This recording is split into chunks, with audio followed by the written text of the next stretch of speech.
Hello' আজি মই সানভিৰ কাৰণে কি বনাম সেইটো দেখাই আছোঁ আৰু লগতে সানভিৰ এটা বেমাৰ হৈছিলে কেইমাহমানৰ আগত তেতিয়া মই কি ইউজ কৰিছিলোঁ মানে মুখৰ ভিতৰত যে যিটো গুটি গুটি হয় ন বগা বগা যে হয় বেবীবোৰৰ সেইটো হওঁতে কেনেকৈ ভাল কৰিলোঁ সেইটোও কৈ আছোঁ আৰু মোৰ চেনেলটো আপোনালোকে যদি লাইক কৰা নাই এবাৰ লাইক কৰি দিব আৰু ছাবস্ক্ৰাইব কৰা নাই যদি ছাবস্ক্ৰাইব কৰি দিব আৰু পাৰিলে শ্বেয়াৰ কৰি দিব।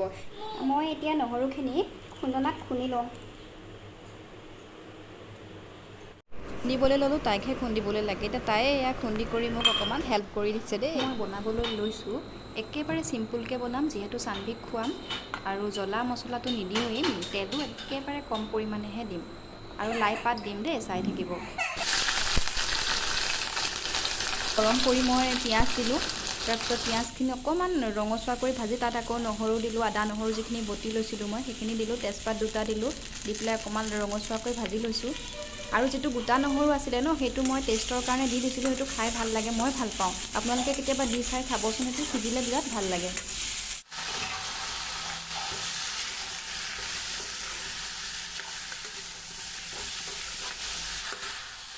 গোটেইখিনি ভাজি আছোঁ, লাহে লাহে লৰাই আছোঁ। ইয়াতে মাংসখিনি দিলোঁ, তাৰপাছত অমিতা আৰু আলু যিখিনি কাটি থৈছিলোঁ সেয়াও দিলোঁ, দি অলপ সময় ভাজিম। ইয়াত নিমখ দিছোঁ নিজৰ জোখৰ মতে, নিমখ হালধিটো নিজৰ আন্দাজমতে দিলেই হ'ল, দি লৈছোঁ।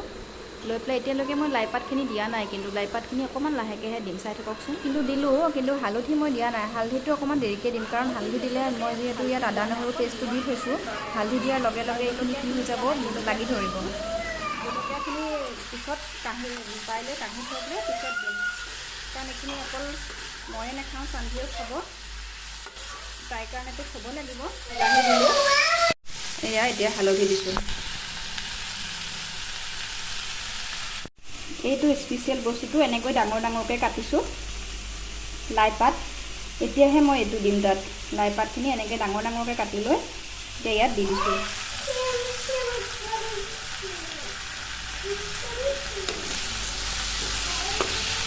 এতিয়া মই এইখনত ঢাকোন মাৰি থৈ দিছোঁ।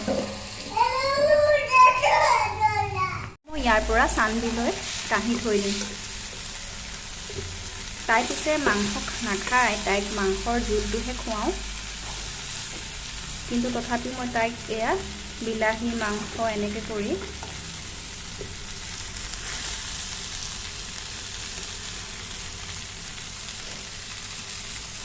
এইদৰে মই কুকাৰত তাইলৈ এটা এইটো কুকাৰত দি দিলোঁ।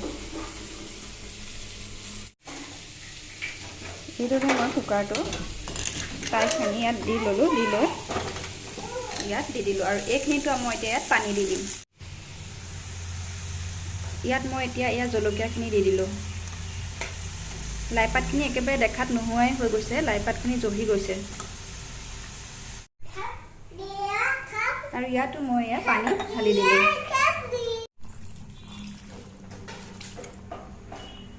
মই কৰি দিলোঁ। এতিয়া মই সানভিক গা ধুৱাই লওঁ। গা ধুবলৈ আহিছে দেই, তাই গা ধুওঁতে কিন্তু নাকানে। আমাৰ কলিজাজনী এতিয়া হৈ গ'ল, তাইক খুৱাই লৈছোঁ, লৈ এতিয়া মোৰ আৰু বেলেগ কাম আছে, মই বাকী কামখিনি কৰি লওঁ বুলি উৎপাত কৰাৰ কাৰণে তাইক গাটো ধুৱাই ল'লোঁ। তেতিয়াই মই গেছটো অফ কৰি থৈ গুচি গৈছিলোঁ, আকৌ আহি গেছ অন কৰিব লগা হৈছে, এতিয়াহে ভালকৈ উতলিছে। এয়া মোৰ লাইপাত দিয়া লোকেল মাংসৰ জোল ৰেডি হৈ গৈছে অলৰেডি, আৰু কিন্তু এইটো ৰংটো কালাৰটো অলপ ঢেলা লাগিছে যদিও ইমান ঢেলা হোৱা নাই কিন্তু দেই। হাই কৈ দিয়া, হাই কৈ দিয়া, হাই। কথা এটা ভাবিছোঁ দেই, কথা এটা ক'বচোন। মানুহবোৰে যে বিয়নী মেল পাতি থাকে ন আগৰ দিনত, আজিকালি যে কমেণ্ট বক্সত আৰু আপোনাৰ ফেচবুকৰ যিকোনো গ্ৰুপত, যিকোনো ছ'চিয়েল মিডিয়া গ্ৰুপত যে এইবোৰ আজিকালি মেল পাতি থাকে, সেইবোৰক কি বুলি কয় বাৰু? বিয়নী মেলেই নহয়নে বাৰু?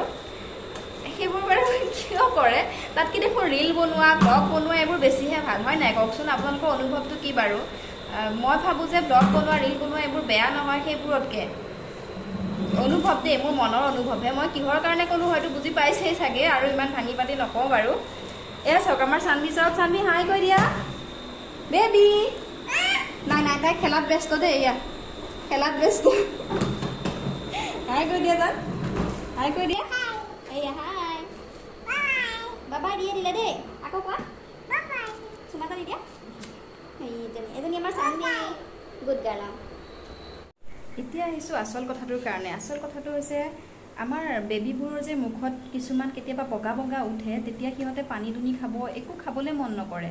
আমাৰ চানভিৰো তেনেকুৱা হৈছিলে। মই ভাবিলোঁ কি আপোনালোকৰ লগত শ্বেয়াৰ কৰোঁ, যিহেতু বহুতৰে এনেকুৱা সন্তান আছে যাৰ মুখত গুটি গুটি উঠে, খাব নোৱাৰে, পানী খাবলৈ মন নকৰে, আনকি তেনেকুৱা আপোনালোকৰ সুবিধা হওক বুলিয়ে মই ভিডিঅ'টো শ্বেয়াৰ কৰিলোঁ।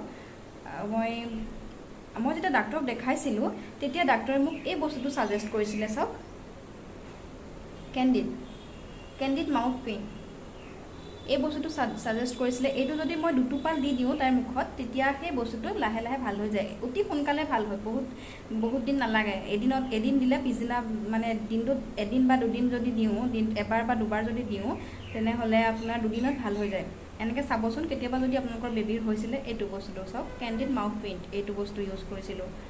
আৰু এইটো গাখীৰ খাই থকাৰ অৱস্থাত যেতিয়া জিভা ডাঠ হৈ যায়, তেতিয়াও এইটো কাপোৰত দুটোপাল লৈ পেলাই চুচি দিলে তেতিয়া জিভাখনো পাতল হৈ যায়, মানে ওপৰৰ বগা চামনিটো যিটো পৰে, সেই চামনিটো গুচি যায়। আপোনালোকৰ যদি তেনেকুৱা প্ৰব্লেম হৈছে কাৰোবাৰ বেবীৰ, এইটো নিশ্চয় আপোনালোকে ব্যৱহাৰ কৰিব পাৰিব, ইয়াৰ একো অসুবিধা নাপায়।